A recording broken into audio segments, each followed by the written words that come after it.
Hello, I've been making imaginary Hearthstone card that I would like to share with you. I hope you enjoy. Let's begin. So here it is. The first card is a neutral legendary. It is Mech Crusher. For a cost of 7 mana, he is 4/7 with your other mechs have +1/+1 and charge.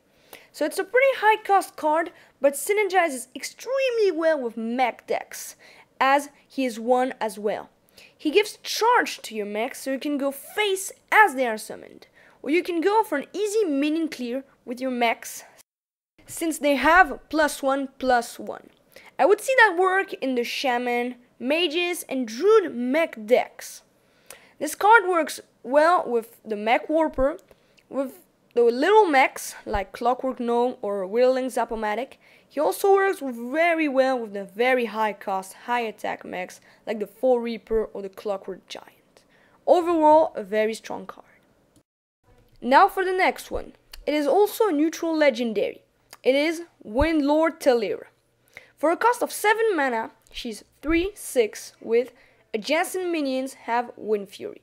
So like Mech Crusher, she has a high cost, but is very strong, as she gives Wind Fury to the minions next to her.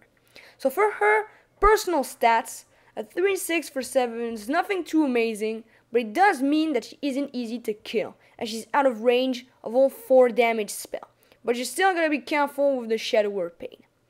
I would say that work in Paladin, Priest decks, because you can buff her with the Velen and the Benediction of the Paladins, so she will survive. And honestly, Wind Fury to adjacent minions is so strong, especially with the super high attack minion that the Priest and the Paladin does have. So she's a very dangerous card that you want to hex or turn into a sheep right away. So moving on. The next one is a Priest rare card. It is Dark Priest. For a cost of 5 mana, he is 7/8 with you can't use your hero power. So let's first take a look at his stats. For 5, a 7/8. Well, those are pretty strong stats for a 5 drop. It's probably overpowered. But there is a drawback, as you cannot use your hero power to heal anything. So you have to be careful when you play this card, especially if you're against hunters or super aggro decks, as you won't be able to heal yourself. So the opponent can decide to let your Dark Priest on the board to damage you, as long as you can't heal yourself, but you will have a 7/8 on the board. Or he can decide to sacrifice some minions and spells to get rid of it. So you will, in the most cases, win the trade with this card. So overall, a strong card, but you have to be careful when you play it, or you could have some problems with it. So moving on. The next card is a rare Shaman spell. It is Mana Hypercharged. For a cost of 4 mana, it is deal in damage to the enemy hero the amount of your search charge mana crystals multiplied by 2. So it's a pretty cheap spell, like most other Shaman spells. So this class have a lot of cards with search charge, and it is usually a problem. But with this card, having search charge mana crystal is an advantage. In the most cases, you'll have 2 to 3 search charge mana crystals. So you will go straight up for 4, 6, even 8 damage to the enemy hero. So it is a pretty nice spell that combos very nice with spell damage and can be used for either damage to follow up with units or for a very strong finisher. The next card is an epic weapon for the warrior. It is Tarnal's Skull Crusher.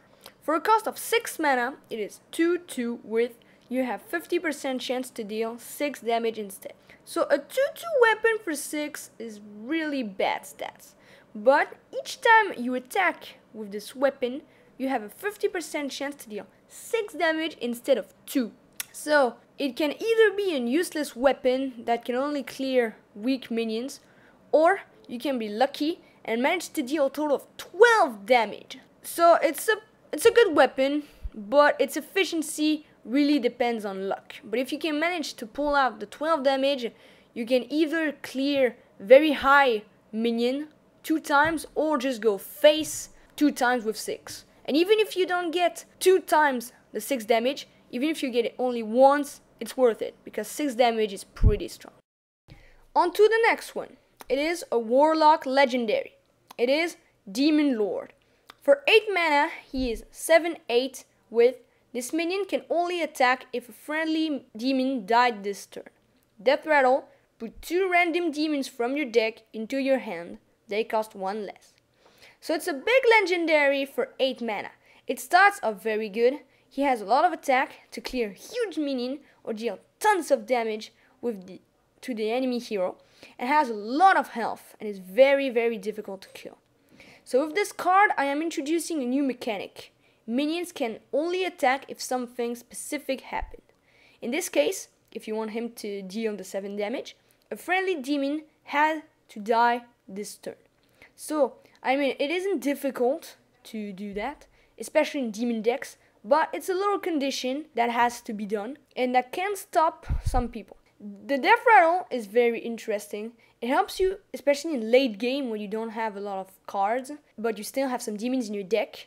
And boom, here you go. 2 demons that cost 1 less. And the best case would be that you get Mal'Ganis or Jaraxxus or something like that, a big demon. So overall, it's a very strong legendary, but that needs to be in a demon deck to work. On to the next one. It is an epic minion for the mages. It is Mecha Spellbender. For a cost of 2 mana, he is 2/2 with is immune as long as you have a mech on your board. So this is a pretty cheap minion, like the mages do have in aggro deck. And this one is very interesting. So he's immune, that means he cannot take damage, as long as you have a mech on the board. That is pretty strong. If you play him in the traditional Mech Mages decks, and you start turn 1 coin a Neutron, and turn 2 him, it's gonna hurt. If you have a mech on the board, you can constantly, with him, trade low early minions as he is immune without actually killing him. And your opponent has to deal with the mech first and then with him. So he's pretty easy to kill, but there's a lot of different mechs that has a lot of health sometimes. So it can be really hard for your opponent to deal with that. But they can still kill him with some spell like Shadow Word Pain. So it's a strong card, but you have to have a mech on the board for him to be efficient. Otherwise, he's just a weak 2/2. So now, moving on to the last card of this video. It is a legendary for the mages. It is Ice Giant. For a cost of 8 mana, he is 8/8 with Taunt. Death Rattle, put an Ice Block in your hand. So this card is pretty expensive, but has good stats like all giants, 8/8. But this one is special, as he has Taunt. So very good in control mages, like the one with Alexstrasza and the Doomsayer. It really slows down aggro decks, as 8 health is difficult to kill. In addition, if the opponent does manage to kill it without silence, then you will get an Ice Block directly. And this is so useful against, again, aggro decks. So overall, a very anti-aggro, powerful legendary.